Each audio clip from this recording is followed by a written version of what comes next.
I think either way, whether she tells him to or not, and I'm hoping she doesn't, because then that will lean more into what I was originally thinking towards Majin Kuu, is that he's playing along as far as like, oh, you're in control of me. I'm gonna let you think that. But then when he deems it, he's gonna take him out, like kill him. And Rince would be like, I didn't tell him to do that. And then Kuu would be like, oops. Yeah, so like that. You know, I guess I'm too strong type. I think the craziest possible outcome would honestly be if Majin Kuu gets the third eye. Oh, that's that good. Yo, it's your boys, a brother Ooch. It's me.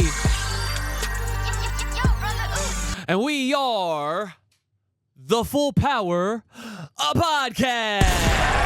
Let's go! Yes! We're back again once again. All right, guys. Welcome back for what I like to call Season 6. Actually, no, let me scratch that. Season 7. I can't believe we're 7 seasons in to the Full Power Podcast. Episode 175. Weird time to do a new season change, but it's warranted because we got changes going on, okay? So whenever there is some sort of a major change, and I think this is fair enough to call this a major change, we are now uploading main episodes on Saturdays, all right? And that is, of course, to follow a little bit more closely towards Dragon Ball Daima, obviously at this point in time. And what we were doing before was kind of like we were behind schedule, okay? Because essentially what was going on, in case y'all didn't realize it, I'm sure a lot of you did because, or let's face it, there's a lot of people that weren't watching, put it that way.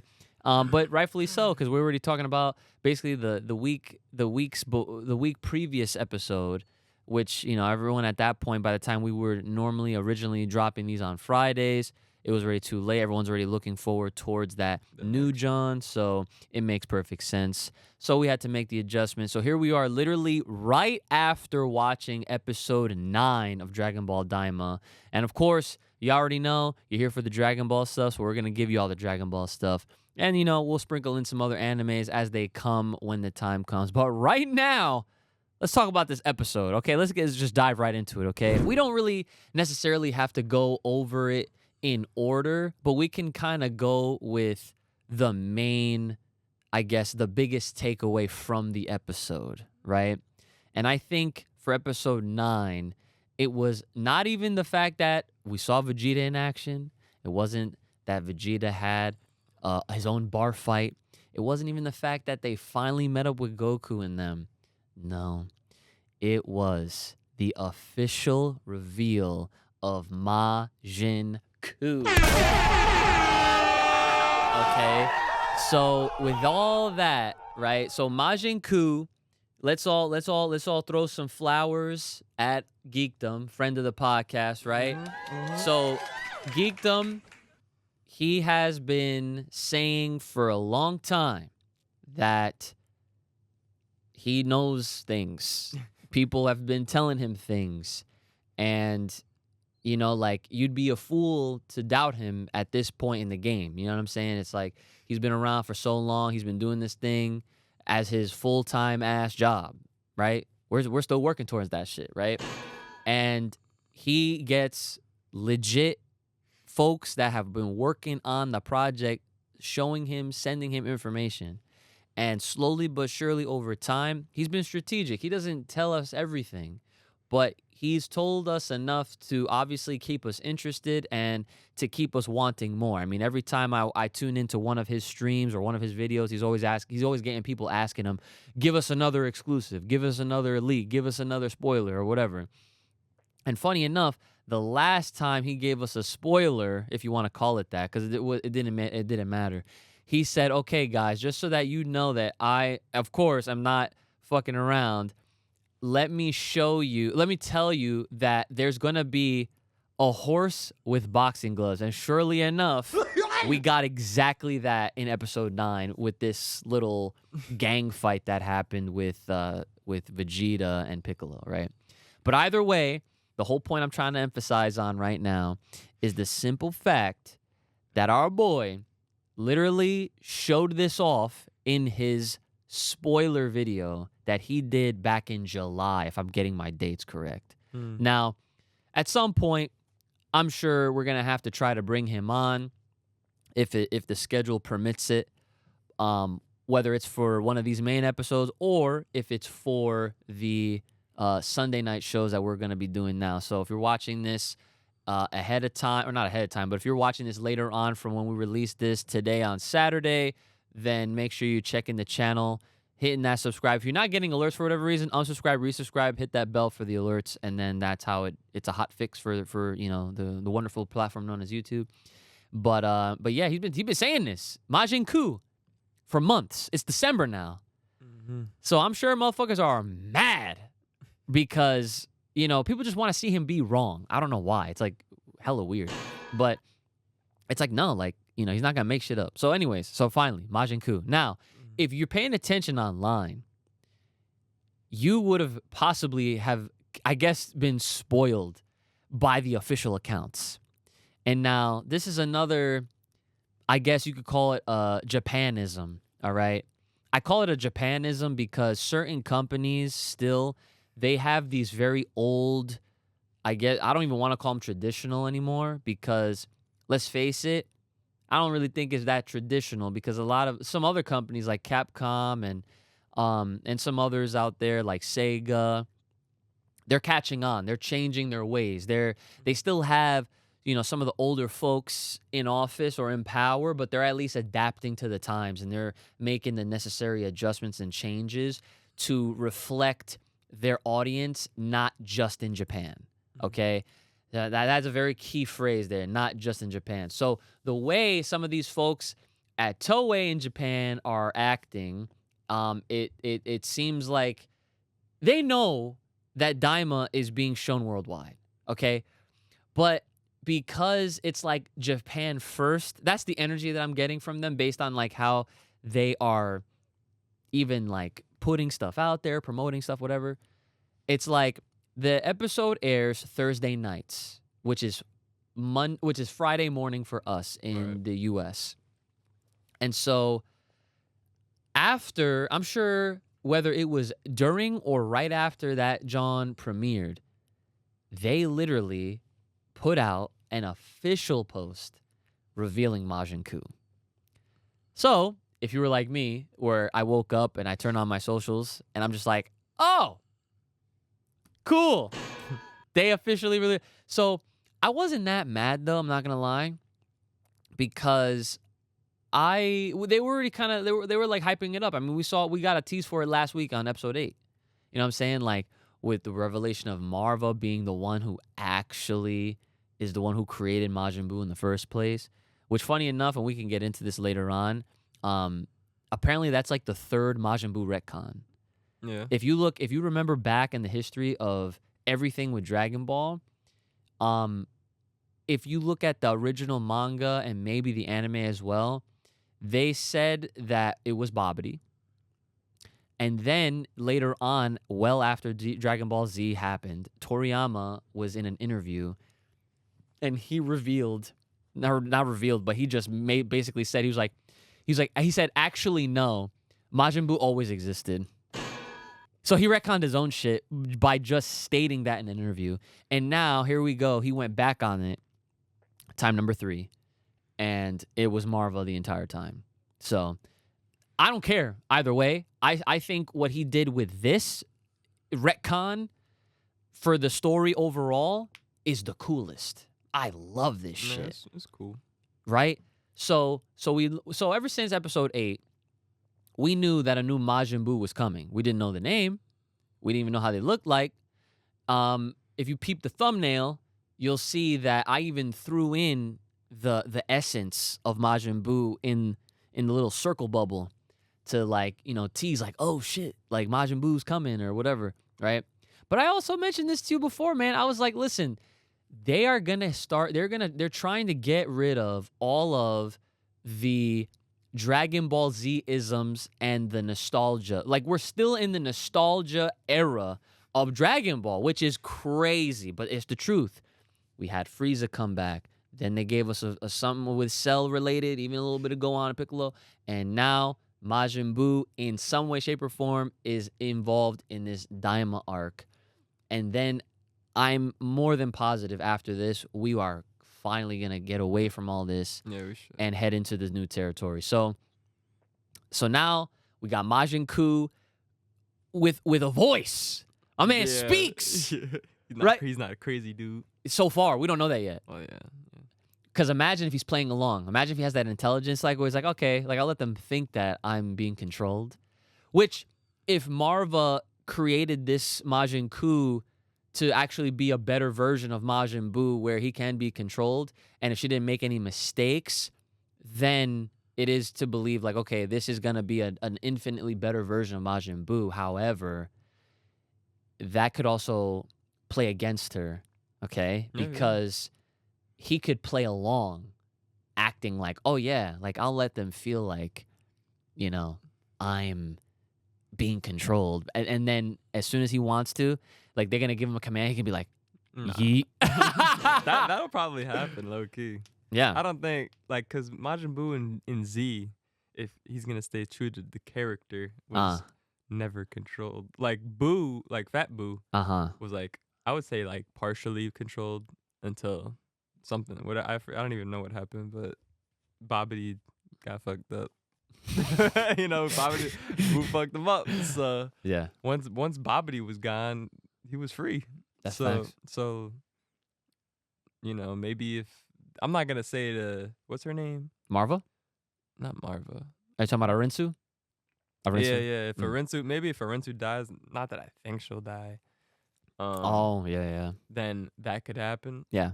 You know, the freeness and stuff from Majin Kuu's side, but yeah, no, I don't think he's gonna be controlled the whole way through. Yeah, I think he'll tap out. He'll tap out of it, you know, at some point. Yeah. Now, another part that I wanted to point out that was this was honestly seeing Majin Kuu OD. The fact that we got to see him come out and be born and speak was awesome. Yeah, I didn't think we were gonna get that. To be honest, I thought we were gonna get like left on a cliffhanger with the with the green tree shit, green looking tree. Oh. That was good. Yeah, go ahead and keep going. Yeah, nah, I was thinking we were gonna get left on a cliffhanger. Like as soon as, you know, the Cyberman seed was in there. Yeah. And then the green particles was going up. Like I thought that was gonna be the end of the episode type of thing. I didn't think we were gonna see him, but we got to see him. So, and he spoke a little bit. We're conditioned to believe that episodes go a certain way, and that it's gonna end at a certain point. Because it's so predictable. Yeah, sometimes it's predictable. Sometimes we're right on the guesses, but the fact that they end it with giving us what we're wanting to see, like either way, everybody's still gonna be tuning in and like locked for the next episode. You know, like episode 8 really did a number. Like if you were not already watching Daima and you were just kind of following it along online with people's reception and reactions to it, but you're like one of those fans that's like, oh, I'm just gonna wait until it's in English, or oh, I'm just gonna wait until it's done, I'm gonna binge it all. No, you can't do that for a show like this, because like, and Geekdom keeps teasing this way too hard. Literally, you can't just wait. You have to follow this as it's coming out week to week, because you will be spoiled. Okay? You will be spoiled on some crazy shit that is inevitably going to happen. It's like, come on now. It's like people that want to be unfair with it and say like, oh man, this is just Toriyama's take on GT. Fuck that. That's not the case at all. This is literally Toriyama's arc, a brand new story that he felt like telling that implements other things from other bits of the Dragon Ball multiverse. And he's doing it in such a way that is locking everybody in. Like, you know, taking ideas from even Super Dragon Ball Heroes and GT and everything, really, because he has that right, like and he's having a really good time with it, and you can tell, and I love it. I'm such a fan. And it took 8 episodes to really get people on alert.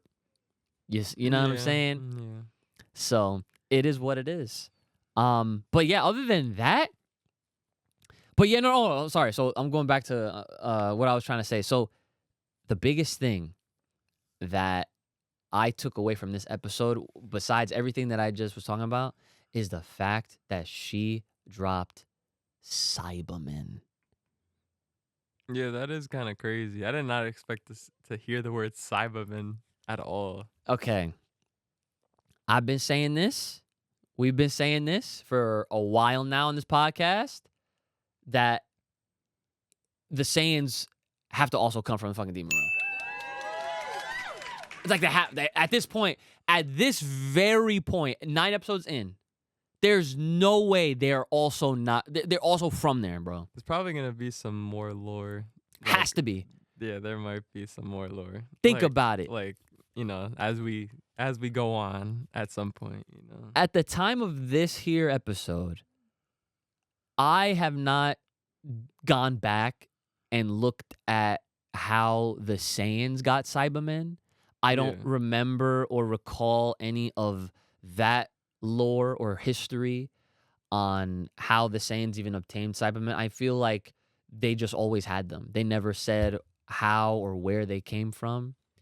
But the fact that Marva had Cybermen probably created them is heavy implying that she created them. And so it's like, oh, well then how the fuck did they get from the demon realm into Saiyan possession? Mm-hmm. Dude, that's going to be the biggest surprise. It's the biggest surprise. That's not a surprise. But like I know that there's also, let me also put this out there. I'm well aware that there are fans and other folks that they don't care to see the Saiyans also being a part of the demon realm. To them, it's like, man, it just seems like everyone's from the demon realm now, right? And sure, it does seem like that, but I also feel like for the lore, for the sake of the story, and the fact that this is their opportunity to expand on the whole history of Dragon Ball, because this is brand new stuff that no one really knows. And obviously, it comes at some sort of an ease, I think, for Toriyama and anyone that, is a part of the creative, mind behind this IP nowadays. It's like they have to do things like this in order to keep people interested. Because it's like you can only give us, good fights for so long without there being any sort of added layer of stakes at hand or something like that, because it's like, the reason why the Moro arc was good, and even the Granola arc that came after, those were good because they told some really good stories, but they had connections to things that existed already in Dragon Ball. I mean, Granola, he been around back to the point where fucking Bardock was fighting at, gas, you know what I'm saying? You remember that shit? So, and the crazy thing is, you didn't even read it. You just heard my reviews and my updates when those chapters was coming out. So it's like, you have a mental vision of all this, but you haven't seen it for yourself yet.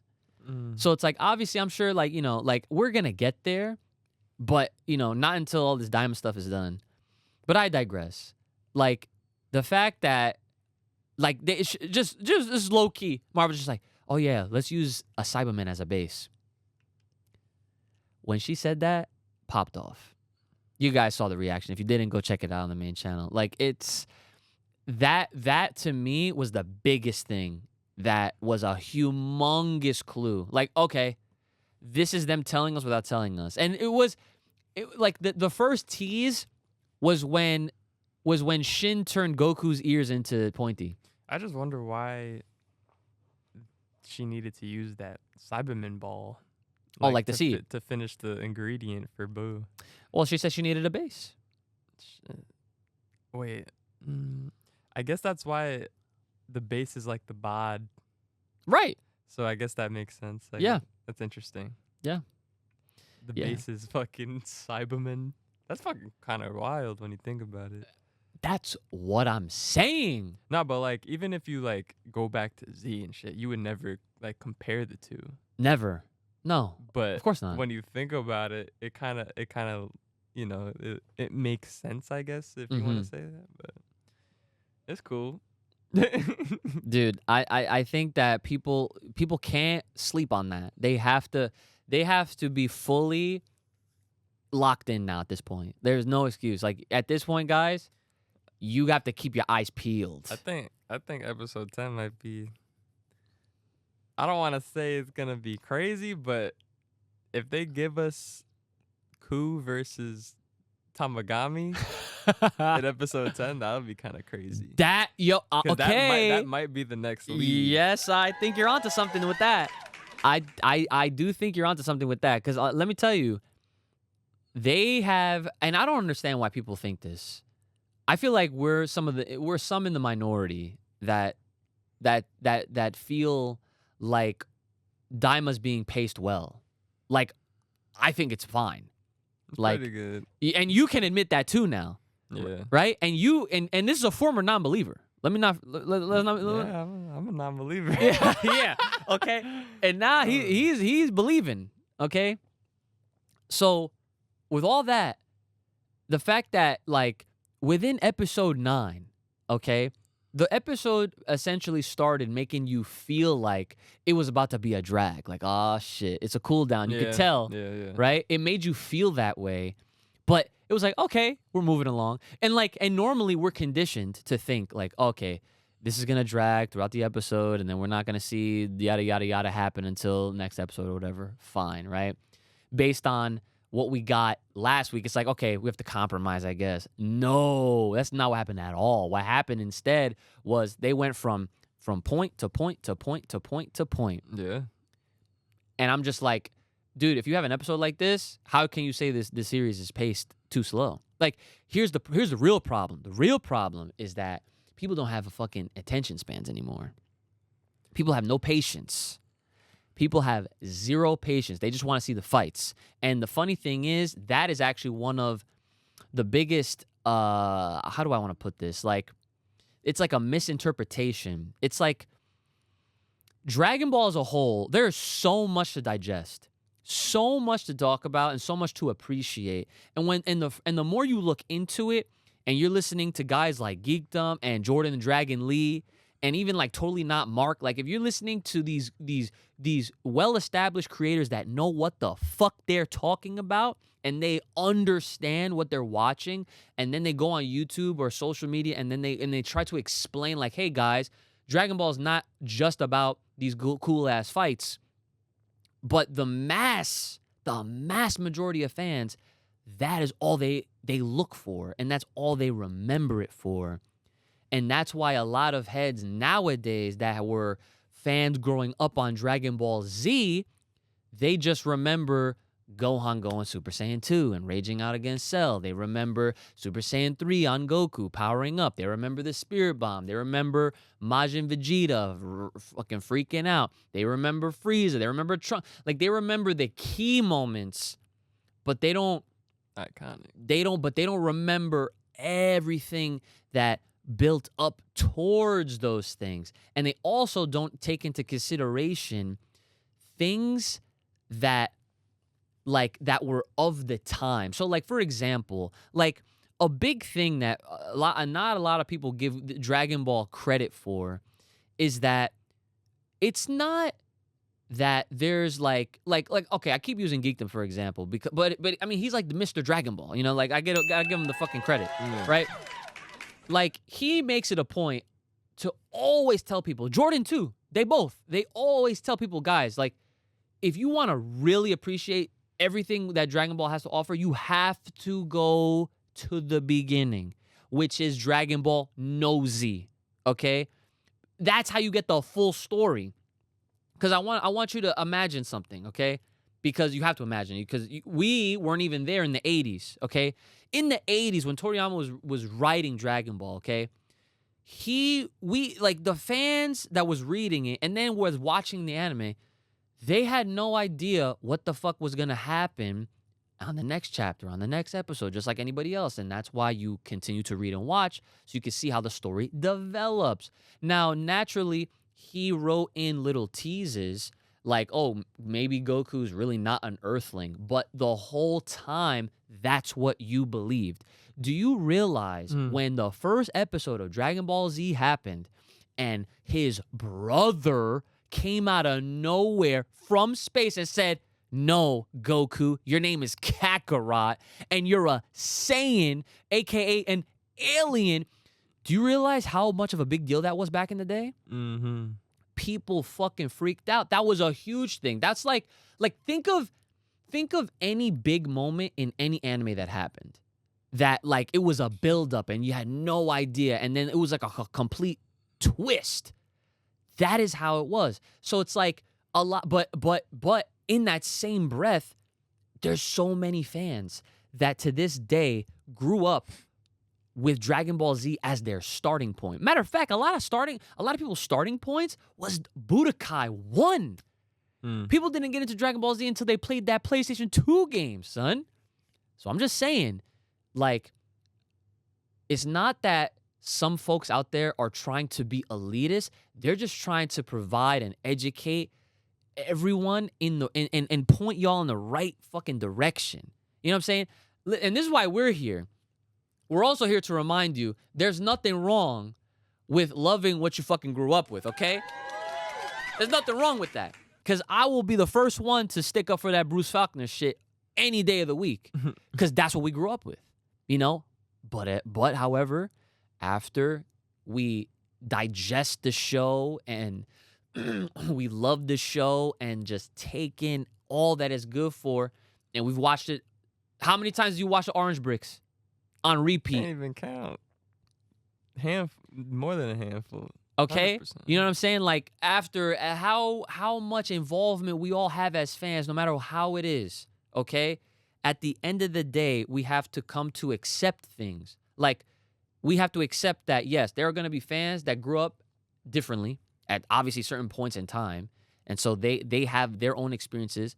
But then the other side of that acceptance coin is you have to realize that you're only gonna get the full story and full understanding of it until you accept that the actual story starts at Dragon Ball.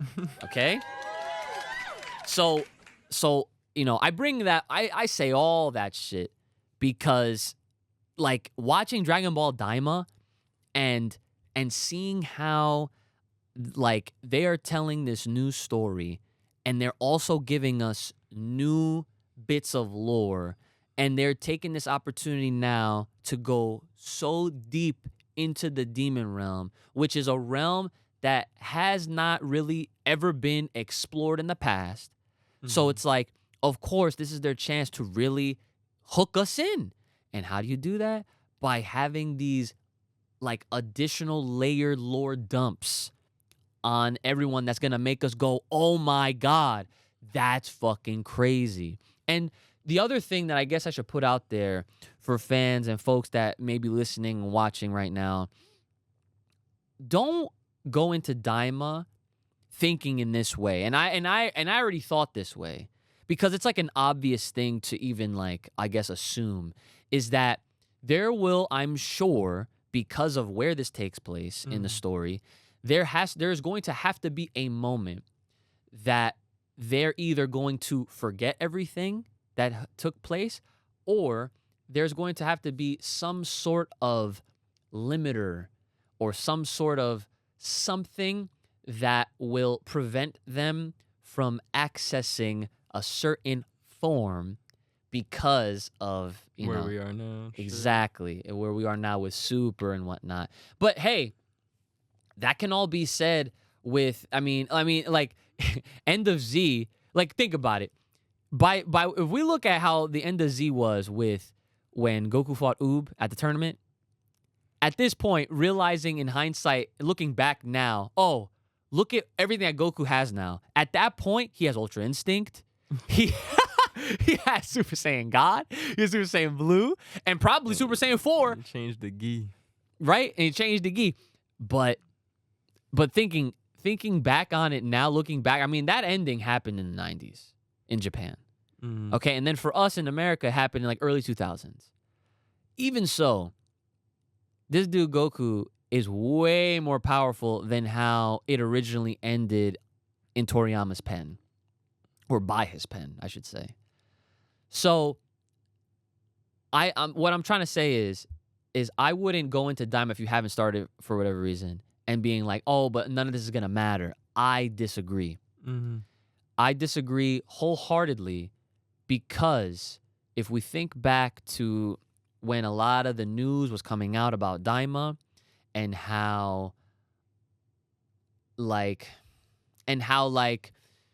the idea that there's going to be characters that are obviously going to be new characters that we may see later on in the story, I think those elements should also be implied on with some of the new things we see.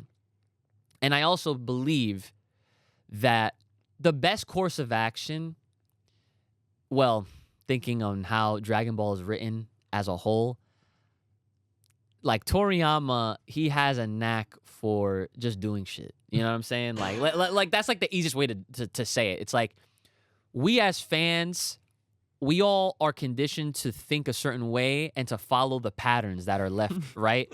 But the problem is that sometimes even despite following along, and we're great prognosticators, as Geekdom will say, like we're good at figuring shit out and seeing where things go. Sometimes it doesn't always play out that way just cuz. And honestly, it's fine because that is what Dragon Ball is. How many examples do we have to look back on? It's like people get mad over shit like this. It's like, oh, but it was like this, and then it's like, what the fuck you want? Like, I don't know. Like, this. We all know what we signed up for. Okay, like that's the difference between like fans that want to see certain things not getting it and then thinking the show sucks, and fans that love what they see. They understand the pros and cons, but they still go along with it because it's a fucking show and it's fun. It's a fun and it's a good show. And when it hits, come on, it fucking hits. Come on. It shit hits. Okay? So yeah, so that's my whole thing on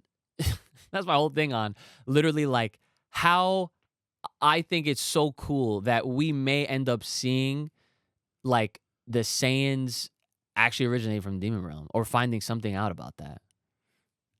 I don't know how, but I just need more information. I can figure it out. All right, so I'll give you some more information right now. So let's see. So also in episode 9, we learned that how they're gonna test out Majin Kuu. By the time I got me one, Arinsu is sending Majin Kuu out on a mission to take out Tamagami number 1. So funny enough, okay, when we think about how this whole story has kind of progressed, everybody is thinking in a very linear way. Rightfully so. It's hard not to, because we base all of our theories and speculation off of what they give us. But then all of those theories and speculation, they get expanded upon every week because they give us something else that we're not expecting and we don't predict. And I could tell you right now, from all the videos and all the theories and all the things that I've seen in between all these episodes, no one's calling anything. And people make their own predictions just because based on, again, what they see and other clues like certain things from the intro song and certain things that just happen in the episodes. People are making their calls, calling their shots. But I'm telling you right now, I don't think anyone out there, and that's fine, don't lie because we'll know you're lying. Like, there's no way people are calling how this is playing out. Because what is everyone saying? Okay, we got Dragon Ball number 1 or Dragon Ball number 3 from World 3, Tamagami 3, right? So what's next? 2.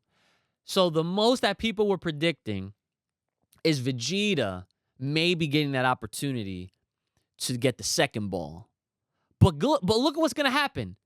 We're not going to World 2. Not right now. We're going to World 1.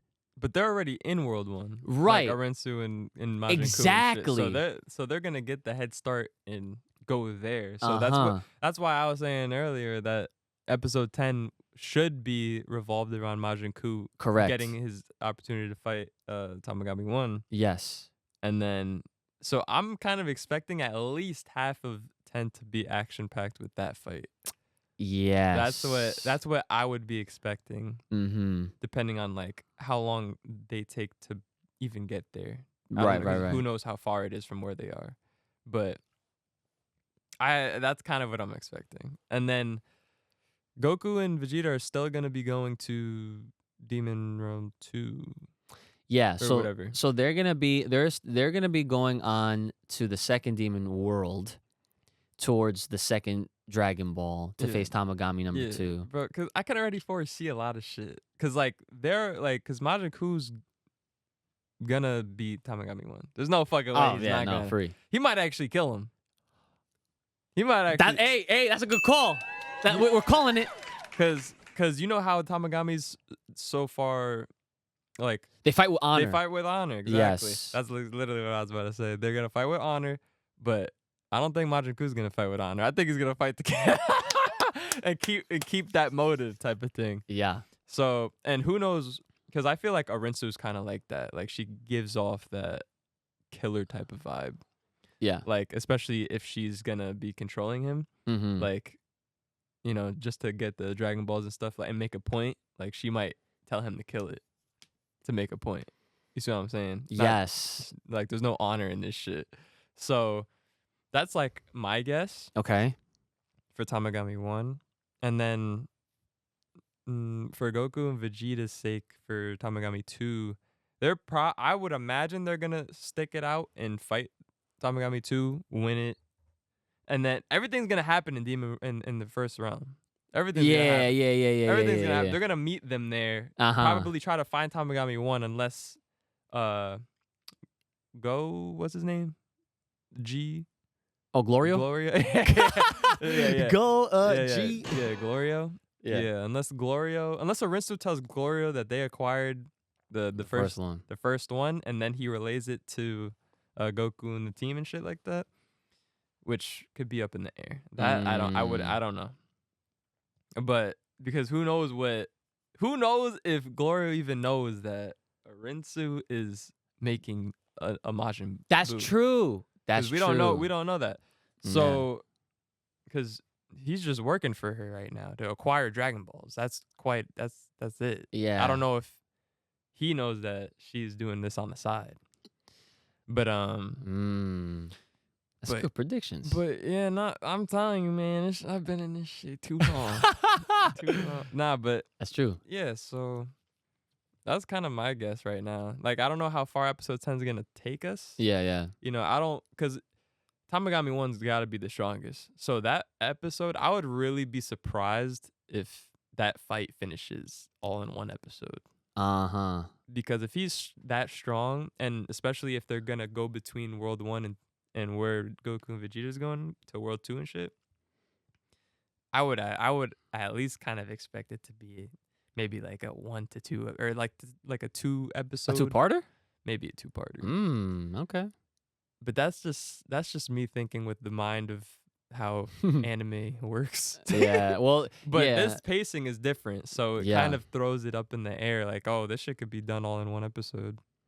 Depending on how much focus they have on, you know, 2 characters, for example. Yeah. But, yeah, those are kind of my predictions. Obviously, I don't know what's going to be the final boss necessarily. Yeah. Yeah, and whenever they're going to fight Majin Kuu, but I'm doing, like, little by little sprinkles of taking my time, you know, doing the predictions. But I could foresee where things are going to go. I just don't know, like, how fast it's gonna happen. Okay. Because we're on episode 9 and this shit. They're already kind of going to World 2, and now we got this news about World 1. You're right. Because I didn't expect, I mean, I didn't really expect the Majin Kuu to be fighting Tamagami 1, like, especially so quick. I didn't think anybody had that on their bingo card. Like, Yeah. there was not a single person was predicting that Majin Kuu was gonna go after a Dragon Ball. Yeah. Like, there's no way. If anything, I was more so expecting them to be on the sidelines waiting until Goku, Vegeta, and the group got to World 1 and got all 3 of the balls and then fight them. Yeah. But now it's kind of like, since they want to see how strong Majin Kuu is, send him at Tamagami 1, assuming he's the strongest Tamagami, get the ball, and then wait for them to come into World 1 to duke it out, in a sense. Right. And then whatever else happens after that is whatever. But that's like the thought process. Yeah. Okay. Yeah, no, that's a good thought process. I guess the only thing I can really elaborate on that just a bit is right now the situation is we have I mean, this whole show has always been about multiple things happening at once, which makes it move a lot faster. Yeah. So I guess we can definitely assume safely that episode 10, we're not going to really have to worry about them having to, like, meet back up again as far as Goku and Vegeta's side of things. Like, yes, they left them even after meeting them, but even so, within that same episode, Vegeta and Piccolo basically got the ship back. Like, they beat up the bandits that stole it. Yeah. And then they said they hid it nearby. So I don't think they'll be far off. Yeah, they're not gonna be far off. So that's why I'm pretty safe on assuming that they're just gonna by episode 10 they're just gonna be together. Like there's not gonna be no more meeting up, chasing, none of that. But the focus is gonna obviously go back on them trying to get the second Dragon Ball, while the main focus of episode 10, that shit is all gonna be Majin Kuu. And I see. The fight with Goku and Tamagami 3 was so good. But if we're going to also believe that there's only going to be 20 episodes flat, that means this is the halfway point. This is. Okay? Halfway episodes tend to be kind of crazy. Because I said last time we would see Goku and Vegeta be fighting Tamagami 2 by episode 12. We're about to be on episode 10, and I mean we might get it like an episode earlier, low key, because or maybe we'll get like a sneak peek in episode 10.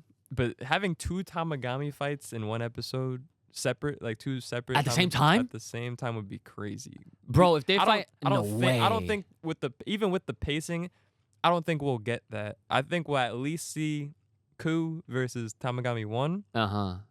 And then we might see like them having like the stare off or the stare down with Tamagami 2. Maybe by the end. In all fairness, I think Vegeta needs to be the one to take on Tamagami 2.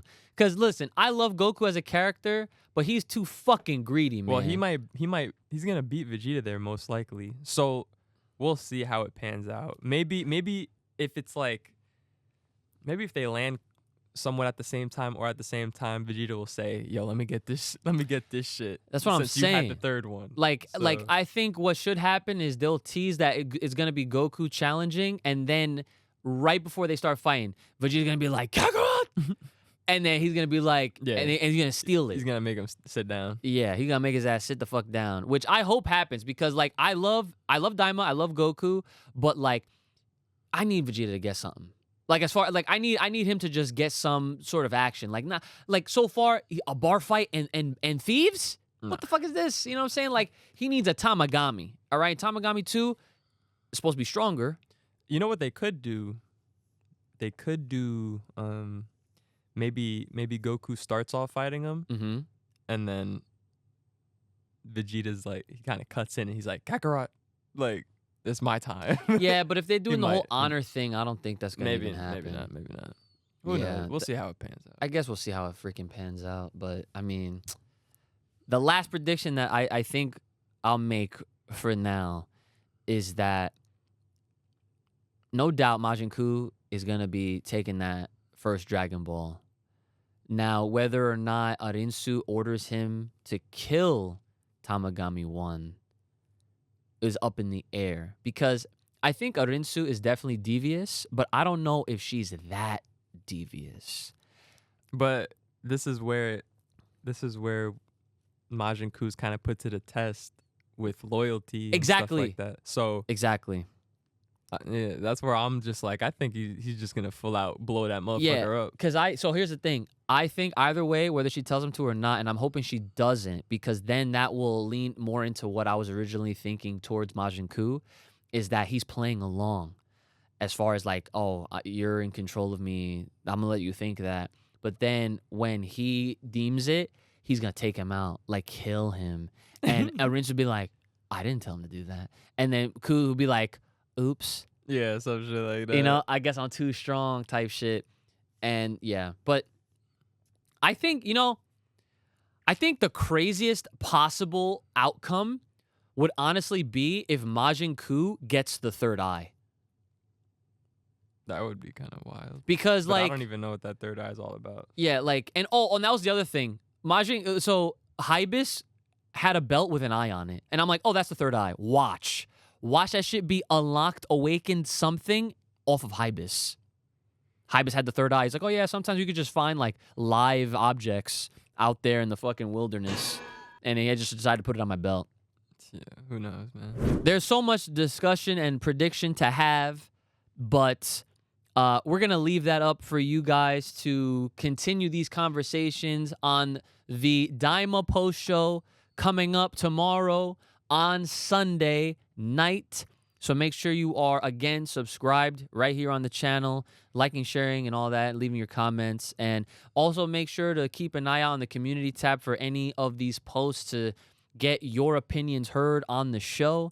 And also, if you're a Patreon, you guys get your comments prioritized and whatnot. And speaking of Patreon, we got a couple shout-outs to give out to our Thriving Ozarus with the Patreon a shout-out. All right. If you guys want to hear your name shouted out at the end of these, as such, like we're rapping them, all right? You don't want to miss out on this, okay? No one else is doing this, okay? Full Power Podcast over on the Patreon page. All right, let's get it. We got Jayante Sheridan. Mr. Back again once again. Lord Payne. Anthony Parker. Super Saiyan Soft. Odd Man Out. Never count him out. Travis Boyette. Vegeta Uchiha. We got Soul Awakens. Wake your ass up. Jarek Rivera. Worse than a demon. And last but not least, I'm going to give this special one out to our boy, Juice. Yes. Juice. All right, guys, that is going to be it for this week. We're changing up the flow. We're changing up how we go. So, again, if you want to hear your name shouted out like this, make sure you're hitting us up. We got all sorts of content and other things coming up for you all in the future. But remember, you guys get priority basically on everything with Patreon. So check us out over on there. There's more episodes, there's more content, there's behind the scenes and the exclusives and the priority, okay? And a last reminder for the post Daima show on Sunday. So make sure you guys are taking your time to subscribe on those channels, on this channel, if you haven't already. And this is going to be the new thing going forward for Daima. For, as long as this John is out. Yeah. That is how we're going to be doing these. So Saturday releases, all right? And, of course, as always, Brother Uch, what do you got left for the people at home? Stay fresh, stay clean. Get yourself a nice fucking cologne. Couple sprays. Nice. All right, a couple sprays. And all I got for y'all is to stay up, stay positive, stay in shape as best as you can, whether it's mentally, physically, spiritually, emotionally. Eat right, treat yourself right. It's the holiday season. I'm sure everyone's trying to take care of their family, but also make sure y'all taking care of yourselves, okay? Oh, God, that's the wrong button. Anyways, here we go. But, yes, that's going to be it from us. Take care of yourselves. May the proper take keep locked loaded right here on this podcast. Stay safe, stay clean, and stay the hell inside. And we'll see y'all next time.